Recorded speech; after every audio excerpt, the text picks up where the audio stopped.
প্রথম পদ্মাবতী মণ্ডল চাক্ষুষ করার জন্য থাকবে। হরে কৃষ্ণ, রাধে রাধে আমার প্রিয় পরিবার। তো এই ছিল আজকের আমার সকালের ব্রেকফাস্ট করার পরে ঐশিককে এবং বৈদিককে দুজনকে স্নান করিয়ে নিলাম, কারণ আমার আজকে একটি প্রোগ্রাম আছে, তোমাদেরকে বলেছিলাম। তো প্রোগ্রামে যাওয়ার কিছুক্ষণ আগে আমরা সকলেই রেডি হব। তো তখনই দেখি হাউসকিপিংয়ের গাড়ি ঘন্টি বাজাচ্ছে। তো নিচে গিয়ে সমস্ত কিছু জমা দিয়ে এলাম, কারণ আমরা যেখানটায় রয়েছি সেখানে সমস্ত নোংরা তো আমরাই করেছি। তো এই যে শাড়িটা তোমরা দেখছো, এইটা পরেই আজকে আমি অনুষ্ঠানে যাচ্ছি। তো একটা বিশেষ কথা না বললেই নয়, যে বোনের বাড়িতে আজকে আমি উঠেছি, প্রতিভা, সেই প্রতিভার যে দায়িত্ববোধ, যে কর্তব্য, বা ও যে আমার জন্য যেগুলো করছে, সত্যিই মানে বলার অপেক্ষা রাখে না। এই শাড়িটাও ওর নিজের দেওয়া।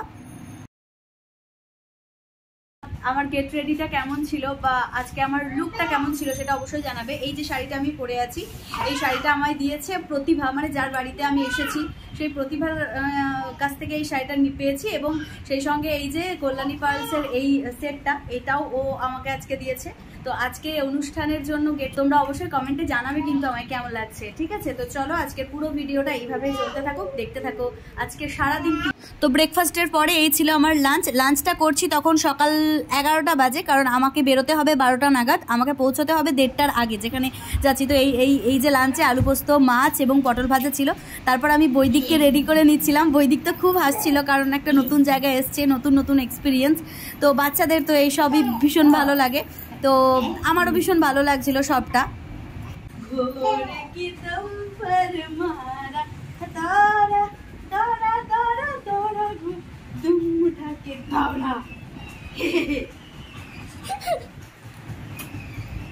তারপর এই যে মাকে রেডি করে নিচ্ছিলাম। আরও একটা কথা বলে রাখি, এই যে মা আজকে যে শাড়িটা পরছে, এই শাড়িটাও কিন্তু প্রতিভার দেওয়া, অর্থাৎ প্রতিভা আমার মাকে আজকে এই শাড়িটা গিফট করেছে। তো মাকে ও ভীষণ ভালোবাসছে, আর কাকিমা বলছে এটা আমার কাছে অত্যন্ত প্রাপ্তির, কারণ আমি মাকে এক জায়গায় নিয়ে এসেছি, সেখানে মা সম্মান পাচ্ছে। এই যে আমাদের গাড়ি চলে এসছে, এই গাড়িটা করেই আজকে আমরা প্রোগ্রামের ওখানে যাব। এটা প্রতিভার নিজস্ব গাড়ি, এবং ও আজকে প্রোগ্রামে যাওয়ার জন্য এই গাড়িটা আমাদের জন্য অ্যারেঞ্জ করে দিয়েছে। এবং এই যে প্রতিভাকে দেখতে পাচ্ছ, আমিও শাড়িটা পরেছি, আমায় কেমন লাগছে ও আঙুল ইশারায় দেখালো। তারপর আমরা গাড়িতে চেপে গেলাম। এবার আমাদেরকে যেতে হবে প্রায় অনেকক্ষণ, প্রায় 1.5 ঘন্টা লাগবে এখান থেকে আমাদের অডিটোরিয়াম যেতে। আজকে আমাদের প্রোগ্রামটা হচ্ছে গিরিশ মঞ্চে, যেটা সত্যি কথা বলতে কি প্রতিভা যেভাবে আমার জন্য এত কিছু করলো, মানে আমি ওকে ধন্যবাদ জানাতে চাই না। ও আমায় দিদি ডাকে, ও আমার বোন হয়। তো ভালো করে যাও। হ্যাঁ হ্যাঁ, এটা তোমার অফিস? এটা অফিস, ওপরে অফিস। এইটা তো পুষ্পিতারই তো, ইপসিতারই তো ছবি আছে এখানে। ঠিক আছে, টাটা।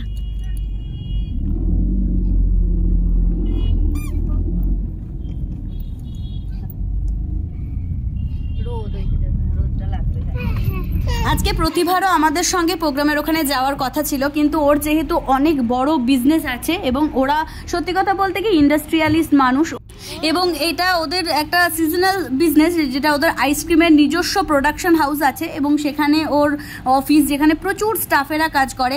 এবার ওখান থেকে ও যদি অফ দিয়ে আমার সঙ্গে প্রোগ্রামে যায়, তো বিজনেসে অনেক বেশি লস হয়ে যেত, এবং আমি সেটা চাইনি যে আমার জন্য ওর কোনো লস হোক।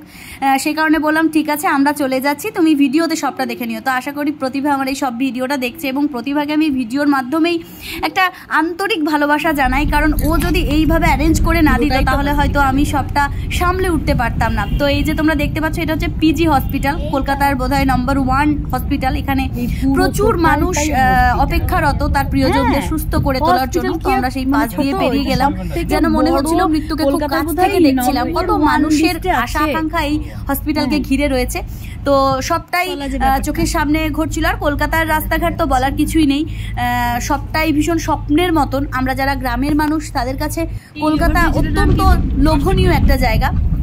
তো এই যে ওভারব্রিজে আমরা উঠে গেলাম, এবং এর মধ্যে দিয়ে রাস্তা দিয়ে আমরা চলে যাব আমাদের গিরিশ মঞ্চে, যেখানে আমাদের আজকের প্রোগ্রাম অডিটোরিয়াম হল হিসেবে নির্বাচন করা হয়েছে, যেখানে বিভিন্ন কবি সাহিত্যিক মানুষেরা আসবেন শুভ দাশগুপ্ত, আসবেন পার্থ চট্টোপাধ্যায়, আরও প্রমুখ দেবব্রত দত্ত মহাশয়, প্রমুখ মানুষেরা আসবেন, মালদা থেকে অর্চনা দিয়ে আসবেন।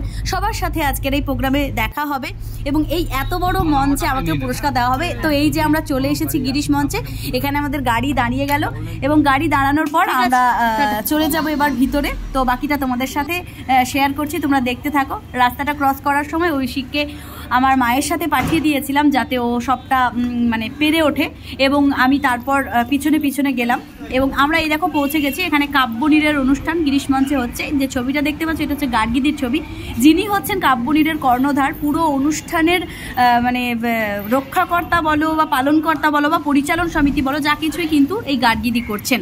এবং হঠাৎ করে গিরিশ মঞ্চে আসার পরেই আমাদের সাথে হুট করে দেখা হয়ে গেল ওই যে দীপুর সাথে। দীপু হচ্ছে অর্চনাদির বড় ছেলে, যে উড বি ডক্টর, মানে ও খুব তাড়াতাড়ি ডাক্তার হতে চলেছে। কিন্তু ওর মধ্যে না বিন্দুমাত্র অহংবোধ দেখলাম না। রাজার ছেলে বলে কথা, যে কথাই হয়তো বলবে না, কিন্তু সে আমাদের লাগেজ বলো যে ওই হাতে ওর যেটা রয়েছে সেটা ও নিজে বয়ে নিয়ে আমাদেরকে ওপরে পৌঁছে দিল এবং আমার মাকে প্রণাম জানালো। এটা মায়ের শিক্ষা ছাড়া অসম্ভব। তো আমরা পৌঁছে গেছি হলে, বাকিটা তোমরা এইভাবেই শুনে নাও। আমার খুব ভালো লাগবে পুরো অনুষ্ঠানটা তোমরা দেখবে।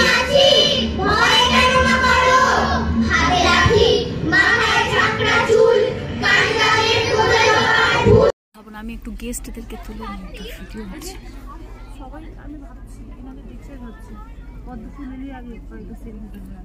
আমি মঞ্চে আহ্বান জানাবো কাব্যনীর সাংস্কৃতিক মঞ্চ দ্বারা মৌনিয়া। 4টে মাইক্রোফোনে দাঁড়িয়ে পড়ো, পরপর পরপর করে শুরু করবে যেভাবে আমি নামটা বললাম, তাড়াতাড়ি।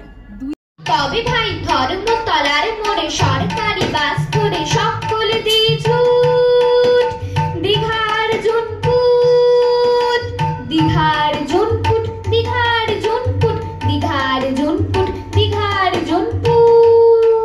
প্রতিযোগিতা হয় তা কিন্তু বহু বহু মানুষ বহু দূর দূরান্ত থেকে সেখানে অংশগ্রহণ করে এবং তাদের মধ্যে থেকে সফলতা পাওয়া। কবি দেবব্রত দত্ত তাদের হাতে পুরস্কার তুলে দেবেন। প্রথম পদ্মাবতী মণ্ডল, দ্বিতীয় মিতালি দত্ত দে, এবং তৃতীয় অভিক দাস। প্রথম পদ্মাবতী মণ্ডল, দ্বিতীয় মিতালি দত্ত দে। আমি মাইক্রোফোন তুলে দিচ্ছি কবির হাতে। নমস্কার, আমি পদ্মাবতী মণ্ডল। প্রথমেই একটা জিনিস না বললেই আমি পারছি না, সেটা হচ্ছে এই এত সুন্দর একটি আয়োজন আমি চাক্ষুষ করার জন্য 200 কিলোমিটার অতিক্রম করে এসেছি। আমি জানি আমার মতন আরো অনেকেই আছেন যারা অনেক দূর দূরান্ত থেকে এসেছেন। আমি বেশি সময় নেব না। আমি কৃতজ্ঞতা সহ গার্গী দিদিকে একটাই কথা বলতে চাই যে আমাদের মতন প্রত্যন্ত গ্রামের মানুষ তথা আরো যারা শহরের মানুষরা রয়েছেন, প্রত্যেকটি শিল্পীকে যে এত বড় একটা সুযোগ উনি দিয়েছেন যাতে আমরা নিজেদের প্রতিভাকে তুলে ধরতে পারি, এটা তো কম বড় পাওয়া নয়। আমরা সবসময়ই একটা প্ল্যাটফর্ম চাই যেখানে আমরা আমাদের প্রতিভাকে তুলে ধরতে পারবো। সব জায়গায় সবকিছু বোধহয় যেন প্রয়োগ করাটা সম্ভব হয় না। মুক্ত কি সব জায়গায় ছড়ানো যায়? আমরা বলবো না যে আমরা মুক্ত সৃষ্টি করি, কিন্তু আমাদের এক একটি লেখা আমাদের কাছে সন্তান তুল্য। তাই প্রত্যেকটি লেখাকে অতি যত্নে অতি ভালোবেসে আমরা লেখার তৈরি করি। এবার সেই লেখাটিকে যোগ্য মর্যাদা একমাত্র বোধহয় কাব্যনীরই দিতে পারছে। কারণ আজ পর্যন্ত এই সোশ্যাল মিডিয়া বলুন, অফলাইন বলুন বা যে কোনো জায়গায় বলুন, এত সুন্দরভাবে একজন কবিকে বা একজন সামান্য কলমচি লেখিয়ে মানুষকে আমার মতন এরকম ভাবে হয়তো কোথাও পুরস্কার দেওয়া, সম্মান জানানো হয়নি। তো সত্যি কথা বলতে কি আমি ভীষণভাবে আনন্দ পেয়েছি গার্গীদির এই আহ্বানে। আগামী দিনে চাইবো আমরা এইভাবেই কাব্যনীরের পাশে থাকতে, কাব্যনীর আরো অনেক এগিয়ে চলুক। অনেক অনেক শুভেচ্ছা। কচি কাচাদের যা পারফরমেন্স দেখলাম তাতে একদম পুরো শিহরিত হয়ে গেছি। তো আর কিছু আমার বলার নেই। সবকিছুই হয়তো মুখের শব্দে প্রকাশ করা যায় না, কিছুটা অন্তরের ব্যক্তিগত ভাবে থাকুক, বাকিটা তো ভবিষ্যৎ বলবে। তো সবাই ভালো থাকবেন, সুস্থ থাকবেন। ভালোবাসা পদ্মাবতী মণ্ডল এবং আমাদের যারা স্বরচিত লেখা প্রতিযোগিতায় প্রথম পদ্মাবতী মণ্ডল, দ্বিতীয় মিতালি দত্ত দে এবং তৃতীয় অভিক দাস মহাশয়ের কাছে তুলে দিচ্ছেন, উত্তরীয় দিয়ে বরণ করে নিচ্ছেন। আসামের আমরা দেখছি সেই মানুষটিকে। কয়েক সেকেন্ড, হ্যাঁ? তিনি আমাদের শহরে রানার যাবেই পৌঁছে ভরে অভিমানে অনুরাগে ঘরে তার প্রিয়া একা শয্যায় বিনিদ্র রাত জাগে। রানার রানার এ বোঝা টানার দিন কবে শেষ হবে, রাত শেষ হয়ে সূর্য উঠবে কবে। ঘরেতে অভাব পৃথিবীটা তাই মনে হয় কালো ধোঁয়া, পিঠেতে টাকার বোঝা তবু এই টাকাকে যাবে না ছোঁয়া। রাত্রির জনপথে কত ভয় তবুও রানার ছোটে, দস্যুর ভয় তারও চেয়ে ভয় কখন সূর্য ওঠে। রাত্রির জনপথে কত ভয় তবুও রানার ছোটে, দস্যুর ভয় তারও চেয়ে ভয় কখন সূর্য ওঠে। রাত্রির জনপথে কত ভয় তবুও রানার ছোটে, দস্যুর ভয় তারও চেয়ে ভয় কখন সূর্য ওঠে। কত চিঠি লেখে লোকে, কত সুখে প্রেমে আবেগে স্মৃতিতে, কত দুঃখে ও শোকে। এর দুঃখের চিঠি পড়বে না জানি কেউ কোনোদিনও, এর জীবনের দুঃখকে বলে জানবে পথের তৃণ।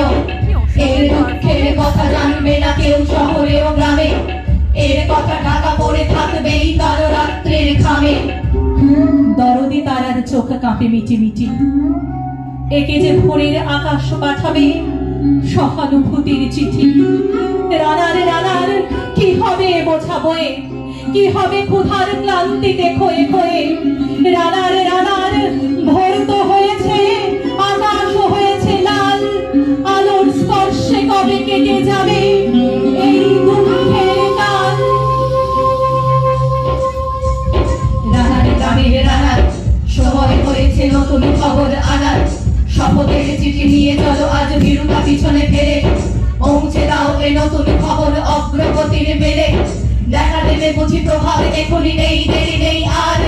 ছুটে চলো আরো বেগে দুর্দম রানার, ছুটে চলো আরো বেগে দুর্দম রানার, ছুটে চলো আরো বেগে দুর্দম রানার। মানে অসাধারণ অসাধারণ, মানে গায়ের গায়ের ঝাঁটা দিয়ে দিল পুরো একদম। জুন শান্তিনিকেতন মহোৎসব হচ্ছে। আমি গার্গীকে বলবো আগামী দিনে যারা এখানে প্রতিভাবান বাচিক শিল্পী উঠবে বাচ্চারা, তাদের আমি সুযোগ করে দেওয়ার ব্যবস্থা।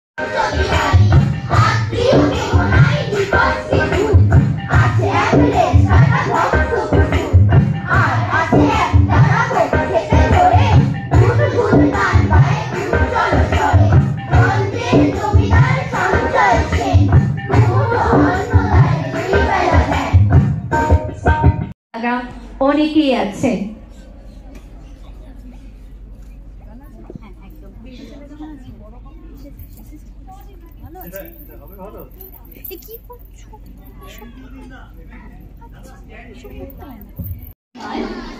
বলা থাকে যারা প্রথমিত তৃতীয় হয় তাদেরকে আমরা মঞ্চে অনুষ্ঠান করতে। আমরা ঠিক বুঝেছি খেতে বেঁচে নামের এসব আদর, সামনে গেলেই করবে মুখে প্রাণ ভরে তাই সাধু। তুমি সে বন্ধু না, তুমি সে আগুনতে আরেকটু কাল বেঁচে থাকে বাঁচ জানতে। নতুন নতুন পায়রা গুলি খাঁচাতে বন্দি, এক মুঠ ভাত পেলে তা ওরাকে বলবে হাই তোকে ভাতি, কি দিয়ে যে ভাতি, হাই হাই তোকে বলতে হারের সেরার শেখার মাতন মরার আনন্দে। কাব্যের সঙ্গে যা রয়েছে সেই গ্রুপটি কিন্তু প্রস্তুত থাকবে।